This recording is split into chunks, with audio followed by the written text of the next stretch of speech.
కార్మికులకు పెండింగ్ వేతనాలు ఇవ్వాలి. అడిషనల్ కార్మికులకు పెండింగ్ వేతనాలు ఇవ్వాలి. అడిషనల్ కార్మికులకు పెండింగ్ వేతనాలు ఇవ్వాలి. అడిషనల్ కార్మికులు పెండింగ్ వేతనాలు ఇవ్వాలి. అడిషనల్ కార్మికులు 3 నెలలుగా పెండింగ్ వేతనాలు ఇవ్వాలి.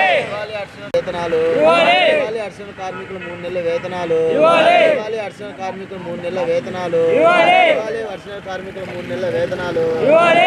అడిషనల్ కార్మికులు 3 నెలల వేతనాలు ఇవ్వాలి. అడిషనల్ కార్మికులకు 3 నెలల వేతనాలు ఇవ్వాలి. పెండింగ్ ఉండే 3 నెలల వేతనాలు ఇవ్వాలి. పెండింగ్ ఉండే 3 నెలల వేతనాలు ఇవ్వాలి. 3 నెలలుగా పెండింగ్ ఇవ్వాలి. 3 నెలలుగా పెండింగ్ ఉండే వేతనాలు ఇవ్వాలి. 3 నెలలుగా పెండింగ్ ఉండే వేతనాలు ఇవ్వాలి. 3 నెలలుగా పెండింగ్ ఉండే వేతనాలు ఇవ్వాలి. 3 నెలలుగా పెండింగ్ ఉండే వేతనాలు అడిషనల్ గా పనిచేస్తున్న మున్సిపల్ కార్మికులు 3 నెలల వేతనాలు అడిషనల్ కార్మికులు 3 నెలల వేతనాలు అడిషనల్ కార్మికుల 3 నెలల వేతనాలు అడిషనల్ కార్మికుల 3 నెలల వేతనాలు రెండవ పూట పస్తు పెడుతున్న కార్పొరేషన్ అధికారులు ఇవాళ 3 నెలలుగా పెండింగ్ ఉండే వేతనాలు రెండవ పూట పస్తు పెడుతున్న పాలక వర్గము రెండవ పూట మున్సిపల్ కార్మికులు పస్తు పెడుతున్న కార్పొరేషన్ అధికారులు రెండవ పూట పస్తు పెడుతున్న కార్పొరేషన్ అధికారులు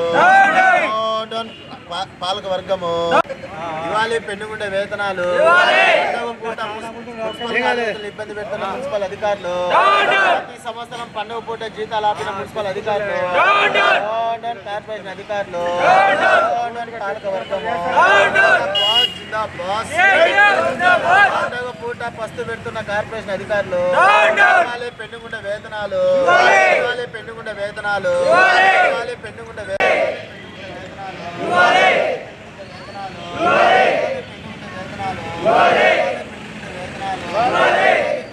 పెండింగ్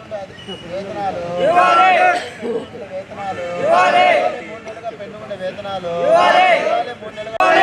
3 నెలలుగా పెండింగ్ ఉండే వేతనాలు 3 నెలలుగా పెండింగ్ ఉండే వేతనాలు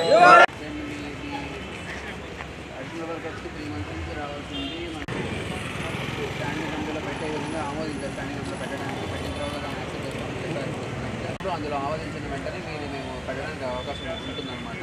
సో దానికి ఆల్రెడీ మాట్లాడిన సంవత్సరం స్పందించారు కాబట్టి రేపు ఈవినింగ్ కల్లా చాలా వస్తుంది అప్డేటాలు వచ్చే విధంగా క్రిస్మస్ లోపల 23వ తేదీలో కల్లా పండుగలు 1-2 డేస్ మ్యాక్సిమం అంతే అయిపోగానే దానికి ఎంత కొంత అమౌంట్ 3 నెలలు ఉంది కదా 2 నెలలకి నీ చేతిలో వచ్చే విధంగా చేస్తాను. 1 నెల సీట్ పంపిస్తూ పెడతాను. ఓకేనా మీరు రాష్ట్రం మీద కూర్చొని మీరు ఆరుగా బాగా చేసుకుంటూ తెలియకుండా అవ్వద్దు. వెళ్ళండి ప్రశాంతంగా రేపు 11 మీకు ఏంటని మీకు తెలుస్తుంది. ఆ తర్వాత మ్యాక్సిమం 1 రోజు 2 రోజుల లోపల నేను దాన్ని కంప్లీట్ చేసేసి ఆ తర్వాత కల్లా పర్మనెంట్ అన్న దాని గురించి ప్రస్తుతానికి చెప్పలేము. నేను కూడా డిస్కస్ చేస్తాం. ఈ 3 నెలలు తప్పకుండా అయిపోతుంది. కాదని జరిగింది దాని గురించి ఎవరు అర్థం చేసుకుంటూ ఉన్నారు. కూడా వాళ్ళందరికీ కూడా పట్టణం అంతా కూడా శుభ్రంగా ఉండాలి. వాళ్ళు చేసి కరెక్ట్ కాదు. కొన్ని అనివార్య కారణాలు జరిగిందంటే ఎవరు చేసుకోవడం ఎవరు చేసింది కాదు. అధికారులు ఎవరు చేసిన బట్టి అలా జరిగిందంటే దానికి మర్చిపోయి ప్రస్తుతానికి జాయిన్ అయిపోండి. ఈ 3 నెలలు చేస్తారని మీకు వస్తాయి.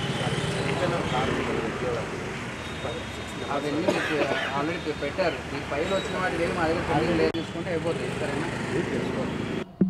నగరపాలక సంస్థ ఎదుట ఆందోళన కార్యక్రమం నిర్వహిస్తున్న సందర్భంగా నగరపాలక సంస్థ కమిషనర్ గారు అసిస్టెంట్ కమిషనర్ గారు స్పందించి ఇక్కడికి వచ్చి మీ సమస్యను రేపు సాయంత్రం 4 గంటల లోపు పరిష్కరిస్తాను, కాకపోతే మీరు తిరిగి ఆందోళన కార్యక్రమం నిర్వహించుకోమని చెప్పడం జరిగింది. మా సమస్యను ప్రతిసారి మేము ఆందోళన చేసి వేతనాలు కాకుండా శాశ్వతంగా పరిష్కారం కావాలని చెప్పాము. రేపు 2 నెలల వేతనాల కోసము స్టాండింగ్ స్టాండింగ్ కౌన్సిల్లో మీటింగ్లు పెట్టి అప్రూవల్ చేసుకొని ఇస్తామని చెప్పడం జరిగింది. దానికి తాత్కాలికంగా మేము కూడా అంగీకరిస్తున్నాము. అట్లాగే 6 మంది వర్కర్లు ఎవరైతే మరణించారో ఈ మధ్యకాలంలో వారికి సంబంధించి కూడా తిరిగి వారి కుటుంబాలలో కూడా ఉద్యోగాలు ఇవ్వాలని చెప్పడం జరిగింది. అవి కూడా రేపు పరిశీలించి ఆ ఫైల్ అన్ని కూడా పెట్టున్నామని చెప్పారు. కాబట్టి మా ఉద్యమాన్ని కమిషనర్ గారు అట్లాగే అసిస్టెంట్ కమిషనర్ గారి మీద అది వారు ఇచ్చిన హామీ మేరకు తాత్కాలికంగా రేపు సాయంత్రం వరకు వాయిదా వేసుకొని ఈరోజు విరమించుకోవాలని మేము మా కమిటీ నిర్ణయించుకోవడం జరిగింది. దీన్ని సహకరించిన మీడియా మిత్రులకు, ఇక్కడ వచ్చిన ప్రయాణికం అందరికీ కూడా CITU జిల్లా కమిటీ తరఫున, మున్సిపల్ వర్కర్స్ యూనియన్ నగర కమిటీ తరఫున మా నమస్కారాలు, మా ధన్యవాదాలు.